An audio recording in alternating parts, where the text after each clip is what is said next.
Nopi menggedor-gedor pintu kamar putri bungsunya itu cukup keras, namun gadis tidak bangun juga.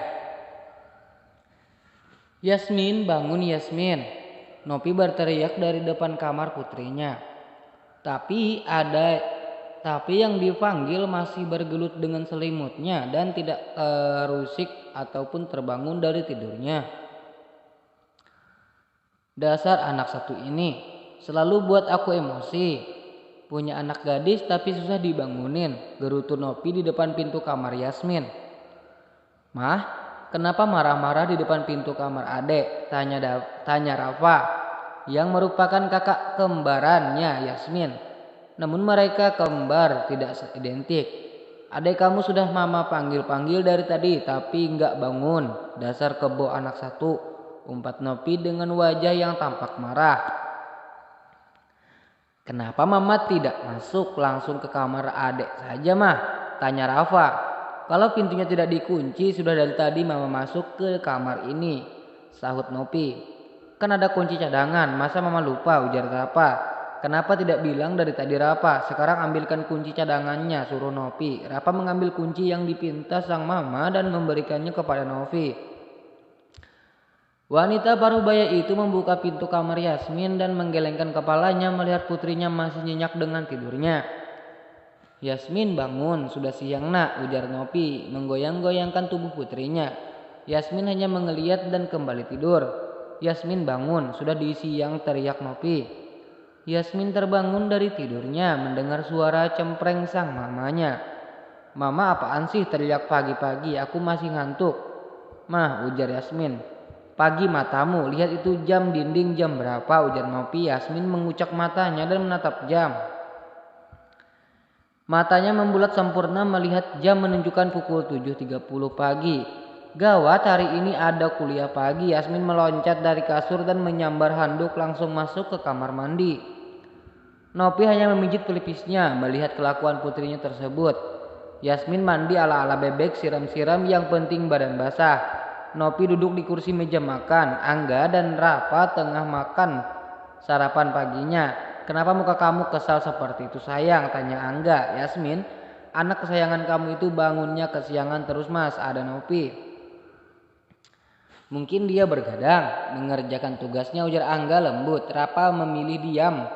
Sebenarnya ia tahu adiknya itu tidak bergadang mengerjakan tugas tapi menonton drakor sampai larut malam. Yasmin turun dari tangga dan menghampiri kedua orang tuanya dan abangnya itu. Mama, papa, dan abang.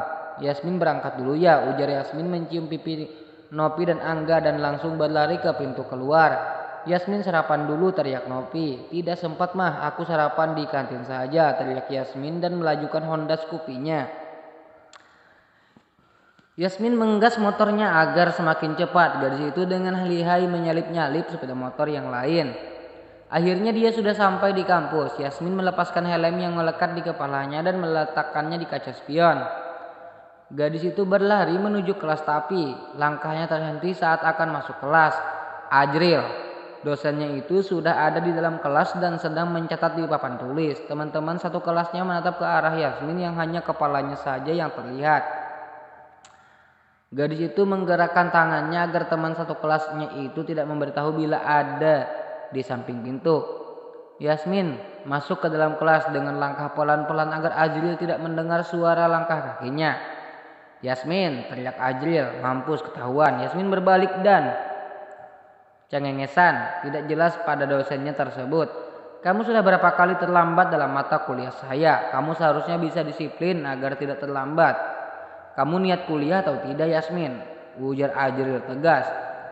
Saya niat kuliah pak. Kalau saya tidak niat kuliah untuk apa saya ada di sini? Jawab Yasmin. Sekarang mana tugas kamu yang suruh kerjakan? Ujar Ajril. Yasmin neguk ludahnya kasar. Dia lupa mengerjakannya gara-gara menonton drakor. Yasmin, mana tugasnya? Pinta Ajril. Anu pak, lupa bawa ketinggalan di rumah. Ujar Yasmin. Bohong. Lah bukannya kamu tidak mengerjakan kemarin kan? Kamu nonton drakor, ujar Rahma, sahabat Yasmin yang otaknya setengah lemot. Benar itu Yasmin, tanya Ajril. Iya pak, jawab Yasmin. Gadis itu menatap tajam pada sahabatnya tersebut yang tidak merasa berdosa sama sekali. Inilah contoh teman yang halal untuk dihajar. Bener-bener ya sih Rahmah, muka polos tapi ngeselin. Sekarang sebagai hukumannya keluar dari kelas ini, ujar Ajil galak. Tapi Pak, saya mau belajar, ujar Yasmin memainkan jarinya. Saya bilang keluar ya keluar atau nilai kamu saya kurangi, ancam Ajril. Is bapak ngancemnya pakai nilai terus, gerutu Yasmin. 1, 2, hitung Ajril. Iya saya keluar, ujar Yasmin. Gadis itu keluar dari kelas sambil menekuk wajahnya. Kusumpahin jadi bujangan tua Pak Ajril. Biasanya doa orang teraniaya Pak seperti aku cepat terkabul. Sudah tua, galak lagi, umpat Yasmin. Nopi menggedor-gedor pintu kamar putri bungsunya. Yasmin mendaratkan pantatnya dengan kasar di kursi. Dia duduk di luar kelas setelah dosen galak itu memerintahkannya keluar. Dasar dosen galak, aku tidak terima diperlakukan seperti ini.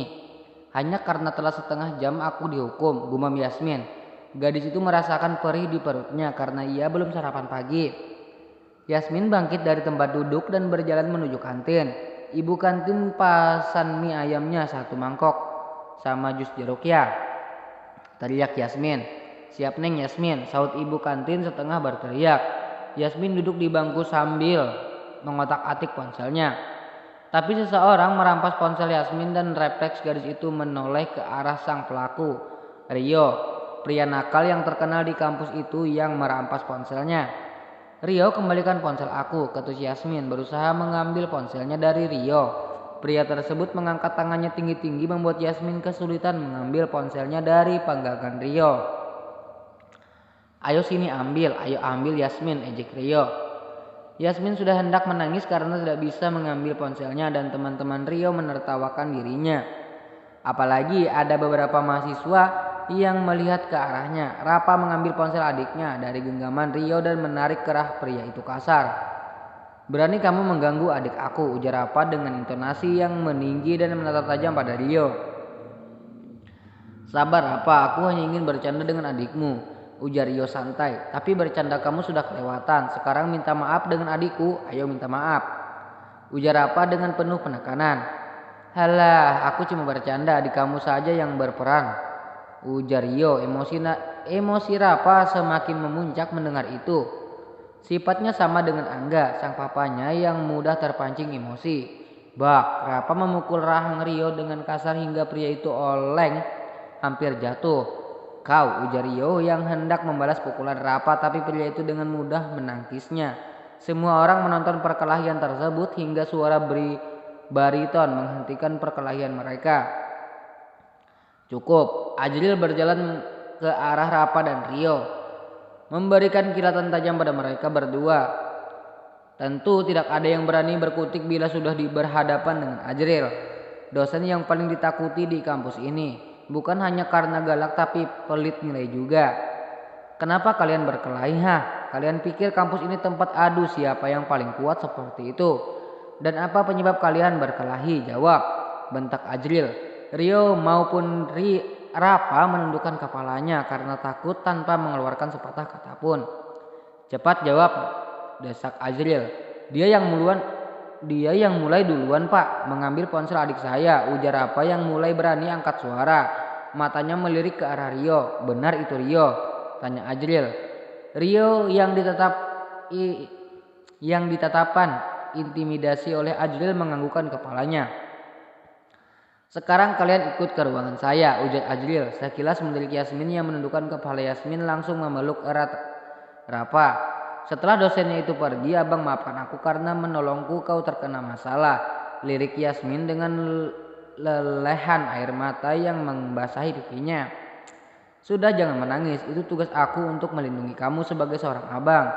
Sudah jangan menangis lagi ya, udah besar juga, ujar Rapa menghapus air mata yang membasahi pipi cabi Yasmin. Gadis itu memeluk kembarannya itu erat. Sudah lepas pelukannya, abang harus ke ruangan Bapak Ajril, ujar Rapa. Yasmin mengadahkan satu tangannya pada Rapa. Pria itu mengangkat satu alisnya. Kenapa? Tanya Rapa. Minta uang jajan tadi pas berangkat, lupa minta uang sama papa, ujar Yasmin menyengir. Rapa mengambil dompetnya dan memberikan uang 200.000 pada adiknya. Abang pergi dulu, jaga diri baik-baik, ujar Rafa.